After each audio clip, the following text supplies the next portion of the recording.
Hello, and welcome to my YouTube channel, Reading Little Blue Books Out Loud While Stoned. Today, we're going to do part 3 of Little Blue Book number 19, titled Nietzsche, Who He Was and What He Stood For. Written by Will Durant, Ph.D., copyright 1924. And this book is falling apart as I read it. This is the cover.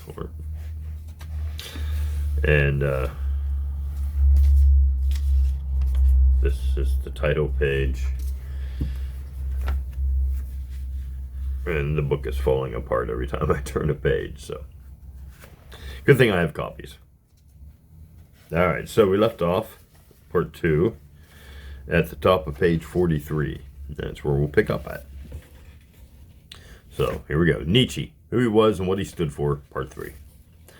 Against this passion for power, reason, and morality are helpless. They are but weapons in its hands, dupes of its game. Philosophical systems are shining mirages. What we see is not the long-sought truth, but the reflection of our own desires. The philosophers all pose as though their real opinions had been discovered through the self-evolving of a cold, pure, divinely indifferent dialect. Whereas, in fact, a prudential proposition, idea, or suggestion, which is generally their heart's desire, abstracted and refined, is defended by them with arguments sought out after the event. It is these underground desires, these pulsations of the will to power, that determine our thoughts. The greater part of our intellectual activity goes on unconsciously and unfelt by us. Conscious thinking is the weakest. Because instinct is the direct operation of the will to power, undisturbed by consciousness. Instinct is the most intelligent of all kinds of intelligence which have hitherto been discovered. Indeed, the role of consciousness has been senselessly overestimated. Consciousness may be regarded as secondary, almost as indifferent and superfluous, probably destined to disappear and be superseded by perfect automatism. In strong men, there is very little attempt to conceal desire under the cover of reason. Their simple argument is, I will. In the uncorrupted vigor of the master soul, desire is its own justification, and conscience, pity, or remorse can find no entrance. But so far as the Judeo-Christian democratic point of view prevailed in modern times, that even the strong are now ashamed of their strength and their health, and begin to seek reasons, the aristocratic virtues and valuations are dying out. Europe is threatened with a new Buddhism. Even Schopenhauer and Wagner become pitiful Buddhists. The whole of the morality of Europe is based upon the values which are useful to the herd. The strong are no longer permitted to exercise their strength. They must become as far as possible like the weak. Goodness is to do nothing for which we are not strong enough. Has not Kant, that great Chinaman of Königsberg, proved that men must never be used as means? Consequently, the instinct of the strong to hunt, to fight, to conquer, and to rule are introverted into self-laceration for lack of outlet. They beget aestheticism and the bad conscience. All instincts which do not find a vent turn inward. This is what I mean by the growing internalization of man. Here we have the first form of what came to be called the soul. The formula for decay is that the virtues proper to the herd infect the leaders and break them into common clay. Moral systems must be compelled first of all to bow before the gradations of rank. Their presumption must be driven home to their conscience, until they thoroughly understand at last that it is immoral to say that what is right for one is proper for another. Different functions require different qualities, and the evil virtues of the strong are as necessary in a society as the good virtues of the weak. Severity, violence, danger, war are as valuable as kindness and peace. Great individuals appear only in times of danger and violence and mercilessness. Necessity. The best thing in man is strength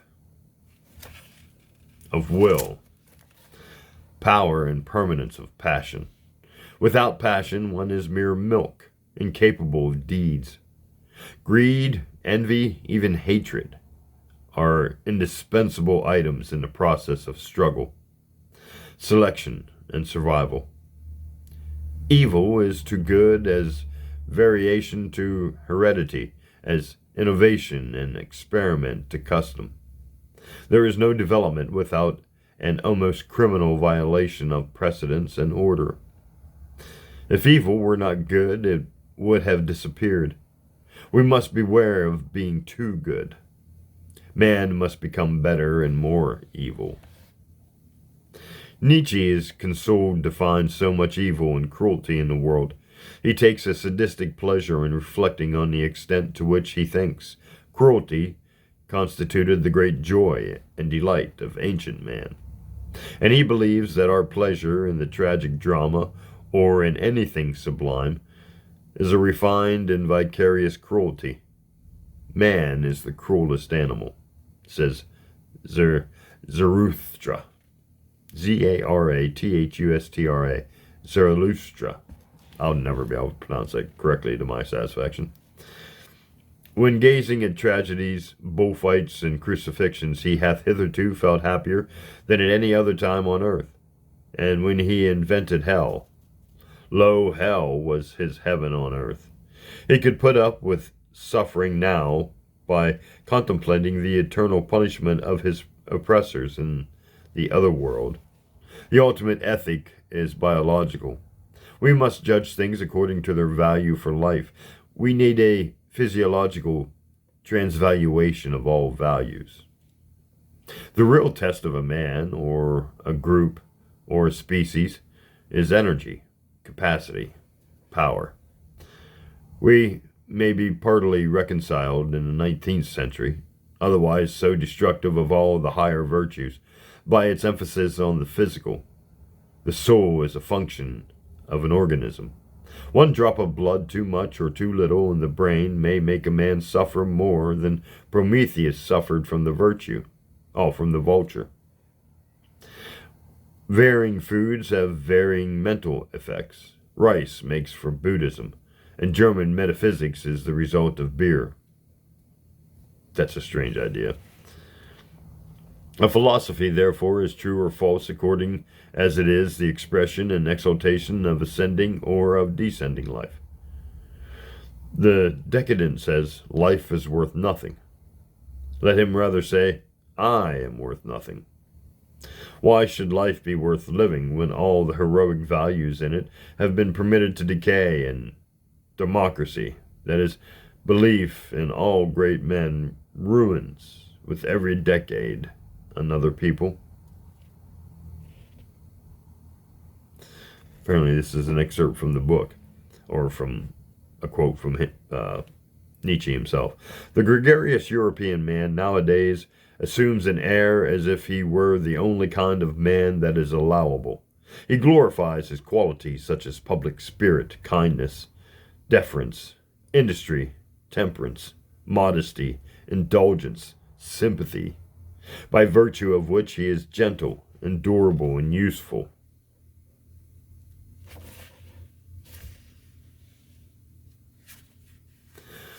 Useful to the herd. As the peculiarly human virtues. In cases, however, where it is believed that the leader and bellwether cannot be dispensed with, attempt after attempt is made nowadays to replace commanders by the summing together of clever, gregarious men, all representative constitutions, for example, are of this origin in spite of all. What a blessing, what a deliverance from a weight becoming on unendurable, is the appearance of an absolute ruler for these gregarious Europeans. Of this fact, the effect of the appearance of Napoleon was the last great proof. The history of the influence of Napoleon is almost the history of the higher happiness to which the entire century has attained in its worthliest individuals and periods. That's the end of chapter 5. We move on to chapter 6 as soon as I fix this cottonmouth problem.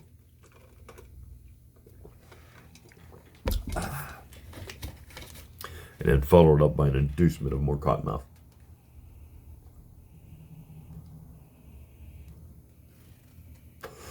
It is a vicious circle in which I happily participate. The Superman, chapter 6. Just as morality lies not in kindness but in strength, so the goal of human effort should be not the elevation of all, but the development of finer and stronger individuals. Not mankind, but Superman is the goal. The very last thing a sensible man would undertake would be to improve mankind. Mankind does not improve. It does not even exist. It is an abstraction. All that exists is a vast anthill of individuals. The aspect of the whole is much more like that of a huge experimental workshop, where some things in every age succeed while most things fail. And the aim of all the experiments is not the happiness of the mass, but the improvement of the type. Better that society should come to an end than that no higher type should appear. Society is an instrument for the enhancement of the power and personality of the individual. The group is not an end in itself. To what purpose, then, are the machines, if all individuals are only of use in maintaining them? Machines, or social organizations, that are ends in themselves, is that the Humana Commedia? Make sure I got the right page. Yep. Oh, got an itch. Right there under my glasses. All right. At first, Nietzsche spoke as if his hope were for the production of a new species. Later, he came to think of his Superman as a superior individual rising precariously out of the mire of mass mediocrity, and owing his existence more to deliberate breeding and careful nurture than to the hazards of natural selection. For the biological process is biased against the exceptional individual. Nature is most cruel to her finest products. She loves rather and protects the average and the mediocre. There is in nature a perpetual revision to type, to the level of the mass, a recurrent mastery of the best by the most. The Superman can survive only by human selection, by eugenic foresight, and an ennobling education. There's that eugenics. I knew it was in there somewhere. How absurd is it, after all, to let higher individuals marry for love, heroes with servant girls and geniuses with seamstresses? Ugh, the horror of it. Schopenhauer was wrong. Love is not eugenic. When a man is in love, he should not be permitted to make decisions affecting his entire life. It is not given to man to love and be wise. We should declare invalid the vows of lovers, and should make love a legal impediment to marriage. But the best should marry only the best. Love should be left to the rabble. The purpose of marriage is not merely reproduction, it should also be development. And I believe now another quote from Nietzsche. Thou art young, and whilst for child and marriage, and wishest for child and marriage. But I ask thee, art thou a man who darest to wish for a child? Art thou the victorious one, the self-subduer, the commander of thy senses, the master of thy virtues?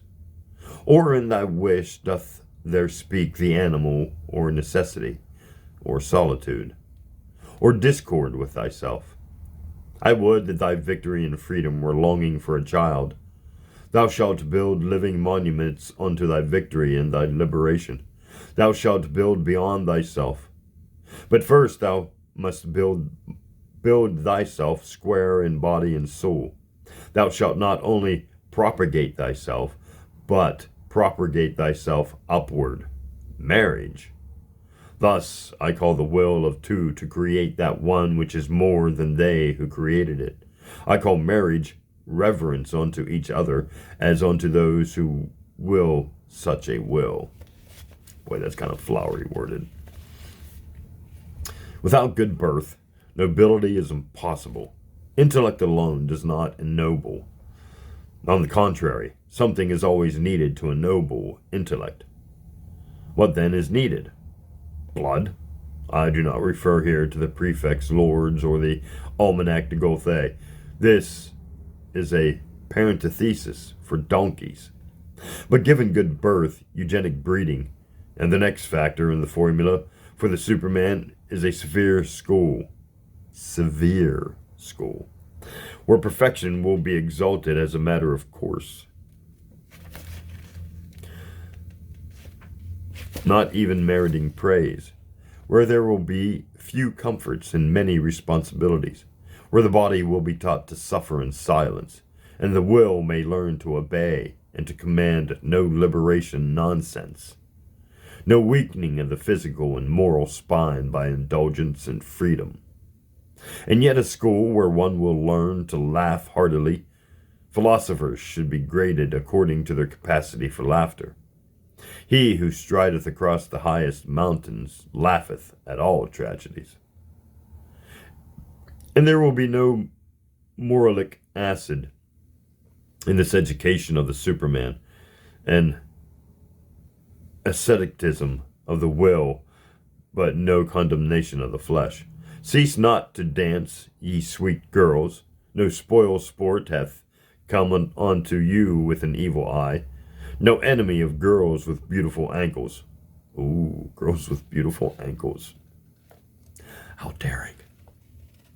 Even a Superman may have a taste of beautiful ankles. Must have been a big thing back then. Sexy ankles. Weird. The man so born and bred would be beyond good and evil. He would not hesitate to be Bose. Yeah, B-O-S-E, with that, there's funny 2 dots above the O. If his purpose should require it, he would be fearless rather than good. What is good? To be brave is good. What is good? All that increases the feeling of power, the will to power, power itself in man. That word is tucked into the crease there. I don't know, what is Baka? Schlecht. All that comes from weakness. Perhaps the dominant mark of the Superman will be love of danger and strife, provided they have a purpose. He will not seek safety first. He will leave happiness to the greatest number. Zarathustra was fond of all such as make distant voyages, and like not to live without danger. Hence all war is good, despite the vulgar pettiness of its causes in modern times. A good war halloweth any cause. Even revolution is good. Not in itself, for nothing could be more unfortunate than the supremacy of the masses, but because times of strife bring out the latest, greatest of individuals, who before had insufficient stimulus or opportunity. Out of such chaos comes the dancing star. Out of the turmoil and nonsense of the French Revolution, Napoleon. Out of the violence and disorder of the Renaissance, such powerful individualities, and in such abundance as Europe has hardly known since, and seldom knew before. Energy, intellect, and pride. These are the supermen. But they must be harmonized. The passions will become powers only when they are selected and unified by some great purpose, which molds a chaos of desires into the power of a personality. Woe to the thinker who is not the gardener, but the soil of his plants.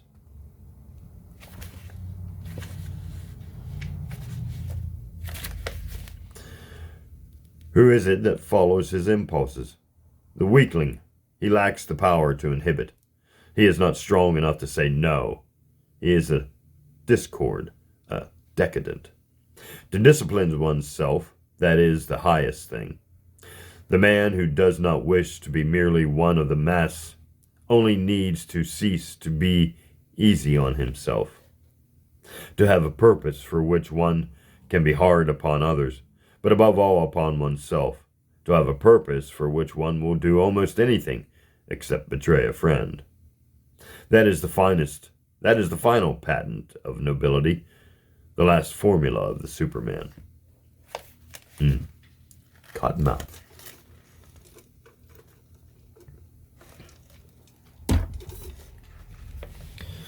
Only by seeing such a man as the goal and reward of our labors can we love life and live upward.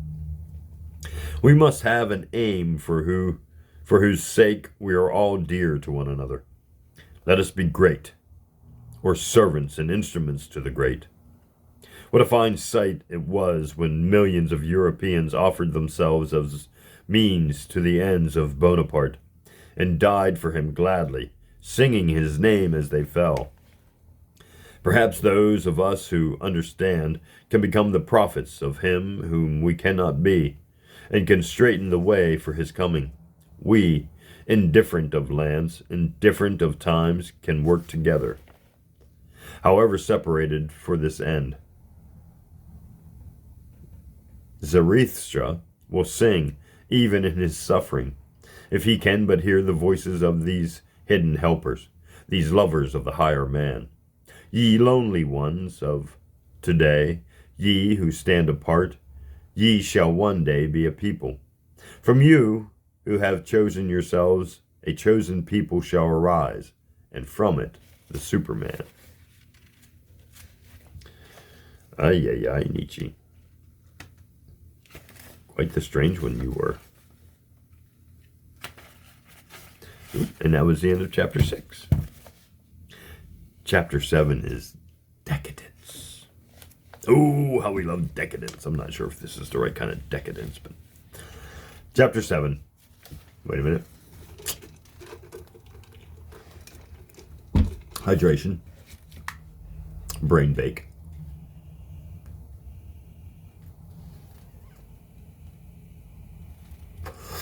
Continuing the level of stoneness for reading. Good stuff. All right, now, chapter 7.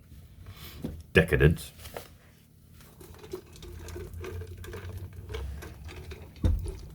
Hydration. Decadence. Consequently, the road to the Superman must lie through aristocracy. Pardon me. Democracy, this mania for counting noses, must be eradicated before it is too late. Ooh, he does not like democracy. The first step here is the destruction of Christianity, so far as all higher men are concerned. The triumph of Christ was the beginning of democracy. The first Christian was in his deepest instincts a rebel against everything privileged. He lived and struggled unremittingly for equal rights. In modern times, he would have been sent to Siberia. He that is greatest among you, let him be your servant. This is the inversion of all political wisdom, of all sanity. Indeed, as one reads the gospel, one feels the atmosphere of a Russian novel. They are a sort of plagiarism from Dostoevsky. Only among the lowly could such notions take root, and only in an age whose rulers had degenerated and ceased to rule. When Nero and Caracalla sat on the throne, the paradox arose that the lowest man was worth more than the man on top. As a conquest of Europe by Christianity was the end of ancient aristocracy, so the overrunning of Europe by Teutonic warrior barons brought a renewal of the old masculine virtues and planted the roots of the modern aristocracies. These men were not burdened with morals. They were free from every social restraint. In the innocence of their wild beast conscience, they returned as exalted monsters from a horrible train of murder, incendiarism, rapine, torture, with an arrogance and compromise as if nothing but a student's freak had been perpetuated. It was such men who supplied the ruling classes of Germany, Scandinavia, France, England, Italy, and Russia. And now a quote again, I guess, from Nietzsche. A herd of blond beasts of prey, a race of conquerors and masters, with military organization, with the power to organize unscrupulously, placing their fearful paws upon a population perhaps vastly superior in numbers. This herd founded the state. The dream is dispelled which made the state begin with a contract. What has he to do with contracts? Who can command? Who is master by nature? Who comes on the scene with violence in deed and demeanor? That's the end of the quote.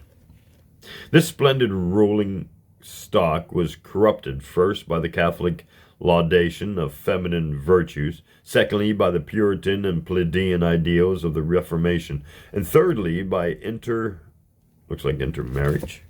Yep, intermarriage with inferior stock. Just as Catholicism was mellowing into the aristocratic and unmoral culture of the Renaissance, the Reformation crushed it with a revival of Judaic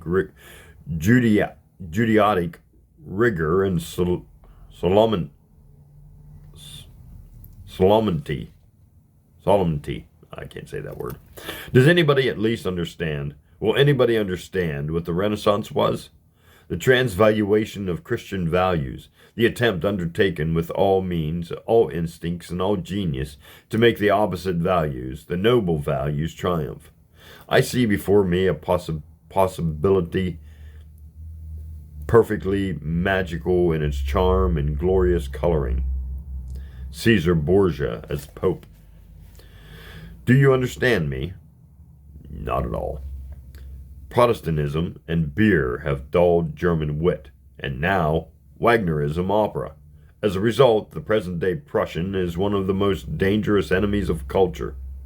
The presence of a German retards my digestion. Boy, that's a weird statement.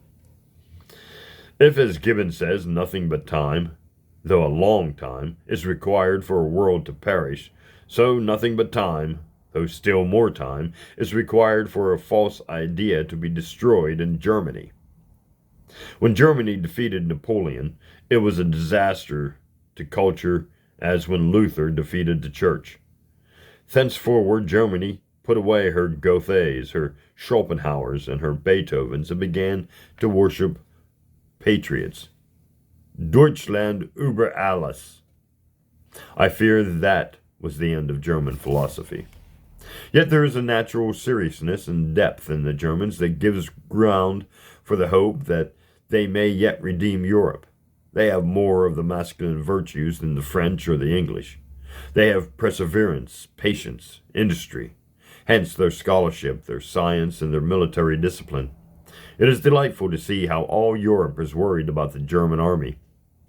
If the German power of organization could cooperate with the potential resources of Russia, in materials and in men, then would come the age of great politics.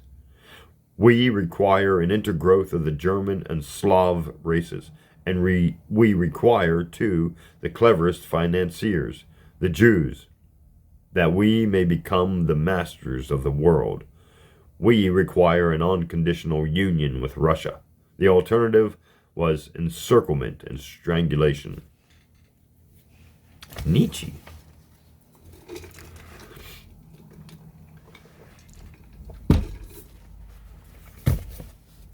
The trouble with Germany is a certain solidarity of mind, which pays for this solidarity of character.